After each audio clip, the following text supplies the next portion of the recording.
1600 metre excellent लगाना चाहते हो, अगर आप रनिंग करते हो तो ये वीडियो खास आपके लिए है, क्योंकि मैं आपको day by day workout plan series बता रहा हूँ। जो स्पीड वर्कआउट प्लान है 1600 मीटर का, अगर आप टीए आर्मी या फिर इंडियन आर्मी का फिजिकल लगाना चाहते हो तो आप इस वर्कआउट को कीजिए, क्योंकि ये स्पीड वर्कआउट प्लान आपकी रनिंग को बूस्ट करेगा।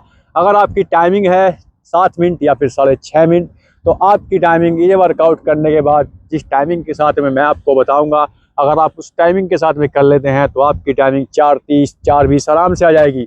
अगर आप डिसिप्लिन के साथ में, माइंड सेट के साथ में, मैं आपको प्रैक्टिकली करके दिखा रहा हूं कि आपको किस तरीके से वर्कआउट करना है। स्वागत है आपका हमारे यूट्यूब चैनल साकिब फिटनेस पर। मैं आपका दोस्त Saqib Tyagi, two national medallist, two state cross country medallist with experience for 30 years running and 12 physical excellent Indian army. तो ये वर्कआउट आपके सामने मैं आपको प्रैक्टिकली करके दिखाऊंगा कि आपको किस तरीके से वर्कआउट करना है। कल मैंने आपको बताया था जो ट्यूसडे का वर्कआउट प्लान है, आज मैं आपको बताऊंगा जो वेडनेसडे का वर्कआउट प्लान है। आपको किस तरीके से मेंटली, आपको किस तरीके से अपनी इस वर्कआउट की शुरुआत करनी है, किस तरीके से वार्म अप करना है, किस तरीके से कूल डाउन करना है, किस तरीके से एबीसी ड्रिल करनी है। तो चलते हैं इस वर्कआउट की तरफ। आपके सामने प्रैक्टिकली वर्कआउट करके दिखा रहा हूँ मैं ये वर्कआउट आपके सामने। सबसे पहले हमको किसी कच्चे ग्राउंड पर आ जाना है। शुरुआत में हमको कच्चे ग्राउंड ही यूज़ करना है, क्योंकि हमारी फटीक लग सकती है। स्पीड वर्कआउट प्लान है, आप सर्दी आ गई हैं तो हमारे इंजरी आने के चांस बहुत ज़्यादा हैं। तो आपको सबसे पहले ये कर लेना है, अपनी बॉडी को स्ट्रेच एक्टिव कर लेने के बाद, अपने माइंड को सेट करने के बाद आप वर्कआउट की शुरुआत करें, क्योंकि आपको इसके बाद इजी वार्म अप लेना है। वार्म अप कितना लेना है आपको? 15 या 20 मिनट का आप वार्म अप ले सकते हैं। आपको इजी वार्म अप ले लेना है। ये आप वार्म अप ले सकते हैं, 15 या 20 मिनट का वार्म अप लीजिए अच्छे तरीके से। आप 15 या 20 मिनट का वार्म अप करने के बाद आपको अपनी बॉडी को स्ट्रेच कर लेना है। स्ट्रेच इस तरीके से कर लेना है, हमको अपनी नीक को स्ट्रेच करना है। सबसे पहले अपनी नीक को इस तरीके से स्ट्रेच कर सकते हैं, अपने शोल्डर्स को स्ट्रेच कर सकते हैं इस तरीके से। नीक को, शोल्डर्स को स्ट्रेच करने के बाद अपनी ग्लूट्स मसल्स को स्ट्रेच कर सकते हैं इस तरीके से। आप ये कर सकते हैं, ये कर सकते हैं, आपको ये कर लेना चाहिए। इस तरीके से आप अपनी लोअर बॉडी को स्ट्रेच करने की तरफ चलना चाहिए। लोअर बॉडी में सबसे पहले हमको एंकल स्ट्रेच कर लेना है। इस तरीके से आप अपने एंकल को स्ट्रेच कर सकते हैं और इस तरीके से अपने हैंड को स्ट्रेच कर सकते हैं।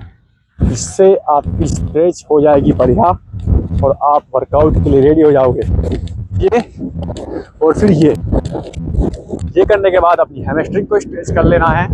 इस तरीके से आप अपनी हैमस्ट्रिंग को स्ट्रेच कर सकते हैं।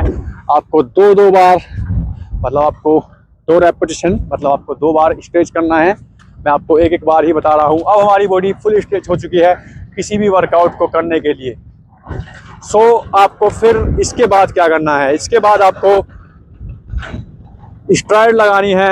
आपको 4 स्ट्राइड लगानी है। मैं आपको स्ट्राइड लगाकर दिखा रहा हूँ आपको प्रैक्टिकली किस तरीके से वर्कआउट कर लेना है। आपको इस तरीके से स्ट्राइड लगानी है, मतलब आपको फटीक नहीं लगानी है स्ट्राइड में। स्ट्राइड में सिर्फ आपको अपने रिदम के साथ में चलना होता है, आपकी जो पावर है आपको उसके साथ में चलना होता है।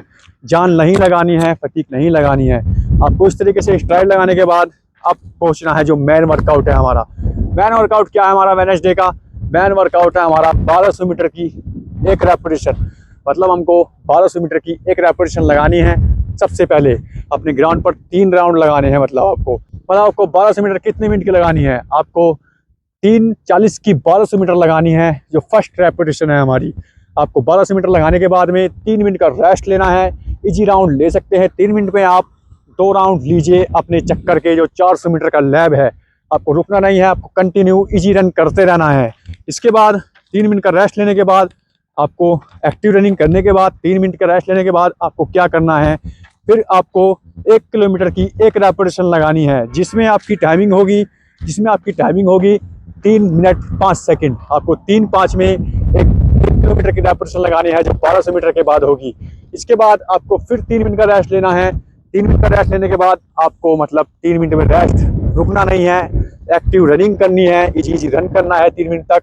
फिर आपको एक 800 मीटर की रेपिटेशन लगानी है, जिसमें आपकी टाइमिंग होगी 2 मिनट 25 सेकंड या फिर 26 सेकंड आप ले सकते हैं।